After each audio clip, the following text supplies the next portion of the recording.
शहर की भाग दौड़, धूल मिट्टी और तनाव से भरी हुई जिंदगी, जहां किसी को किसी से मतलब नहीं और ना ही इसका अंत है सिवाय सफर के। ऐसे में सुकेश दिन रात भाग दौड़ करके अपने परिवार के लिए 2 वक्त की रोटी का इंतजाम कर रहा था। ये कहानी एक छोटे से परिवार की है। अभी 2 साल पहले ही सुकेश ने किस्त पर एक ऑटो खरीदा था। सुकेश दिन भर कड़ी धूप में ऑटो चलाने के बाद भी वो मात्र 300 से 400 ही कमा पाता था,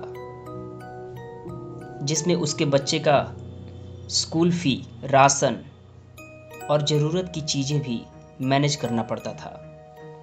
वो ऑटो लोहे की जरूर बनी थी, लेकिन सुकेश के पूरे परिवार की नींव उस पर टिकी थी। सुकेश उत्तर प्रदेश के वाराणसी शहर में रहता था। वो वहीं ऑटो चलाता था। वो रेलवे स्टेशन से लंका के लिए ऑटो चलाता था। सुकेश दिन भर की तंगी से थक हार कर टूट चुका था। उसे महीने के 12,000 में सब कुछ करना होता था। उसके लिए सबसे पहला काम था फाइनेंस के लिए पैसे अलग करना, उसके बाद बाकी का खर्च करना। ऐसे में बच्चे के स्कूल का फीस 2 महीने का बाकी हो चुका था,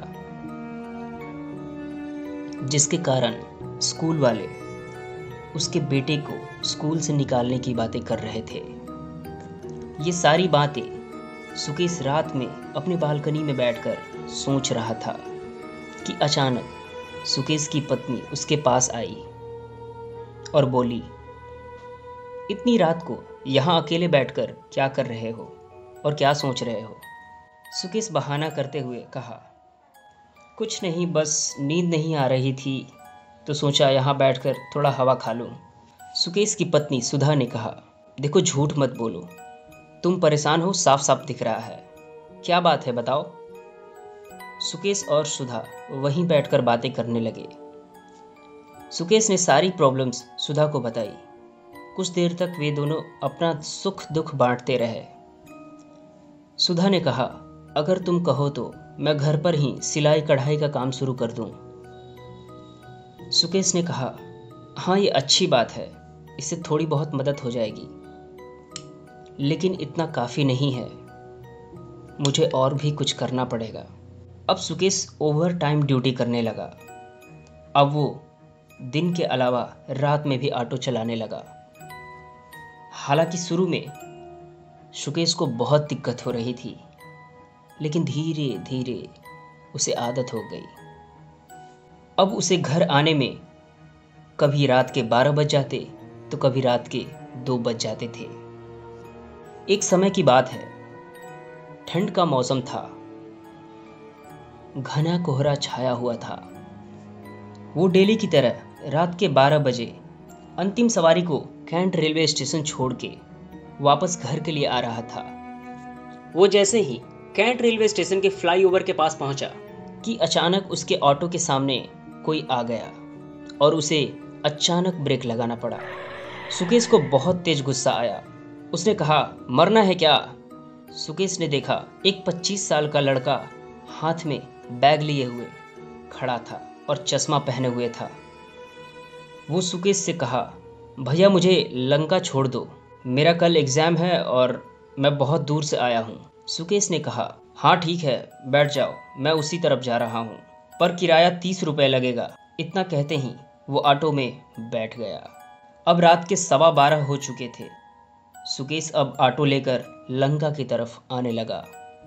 कोहरा इतना घना था कि आगे रोड पर अच्छे से दिखाई नहीं दे रहा था, जिसके कारण ऑटो धीरे धीरे चल रहा था। वो जैसे ही सिगरा पहुंचा, वो लड़का बोला, भैया गाड़ी रोकना जरा। वो घबराते हुए अपने बैग में कुछ ढूंढने लगा। सुकेश ऑटो रोककर पूछा, क्या हुआ, ऑटो क्यों रुकवाया? वो लड़का बोला, भैया एक प्रॉब्लम हो गई है, मेरा डॉक्यूमेंट्स उस फ्लाईओवर के पास ही छूट गया, आप प्लीज़ गाड़ी वापस ले चलिए, मेरा कल एग्ज़ाम है और उसके बिना मैं एग्ज़ाम नहीं दे पाऊंगा।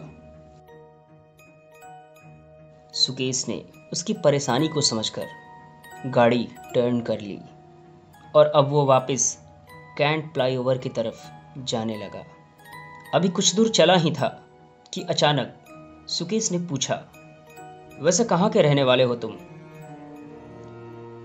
उस लड़के ने कहा, मैं इलाहाबाद से हूं। सुकेश ने फिर से पूछा, उस फ्लाईओवर के पास इतने अंधेरे में खड़े होकर क्या कर रहे थे? इतना कहते ही वो लड़का मुस्कुराने लगा। जब सुकेश ने ऑटो के शीशे में देखा तो वो हंस रहा था। लड़के ने जवाब दिया, मैं इस फ्लाईओवर के पास पिछले 1.5 साल से रहता हूँ। सुकेश ने पूछा, ओह, अपना घर है तुम्हारा या फिर तुम यहाँ रूम लेके रहते हो? उसने कहा, मैं फ्लाईओवर के नीचे रहता हूँ। सुकेश ये बात सुनकर एकदम से डर गया। वो फौरन पीछे मुड़कर देखा तो ऑटो में कोई नहीं था। उसने तुरंत गाड़ी का ब्रेक लगाया। जब सुकेश ने सामने देखा तो उसकी रूह कांप गई। उसने देखा वो लड़का हाथ में कुछ डॉक्यूमेंट्स लिए उस फ्लाईओवर के पास खड़ा था। अब सुकेश को ये सारी घटना समझते देर नहीं लगा। आज से 1.5 साल पहले वाराणसी रेलवे स्टेशन के सामने इस फ्लाईओवर के गिरने से बहुत लोगों की मौत हो गई थी, जिसमें एक स्टूडेंट भी था जो अपना पूरा सपना लेकर बनारस आया था, जिसका पूरा सपना इसी फ्लाईओवर के नीचे दफन हो गया। ये सारी बातें सोचते हुए और तेजी से ऑटो चलाते हुए सुकेश वापस आ ही रहा था कि अचानक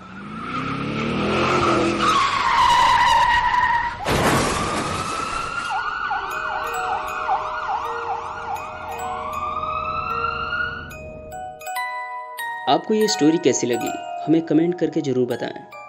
अगर आपके पास भी कुछ इस तरह के भूतिया और हॉरर घटनाएं हैं तो आप हमसे शेयर कर सकते हैं। और अगर अभी तक आपने हमारा चैनल सब्सक्राइब नहीं किया तो अभी करें और बेल आइकन ज़रूर प्रेस करें ताकि नए वीडियो की नोटिफिकेशन सबसे पहले आप तक पहुंचे।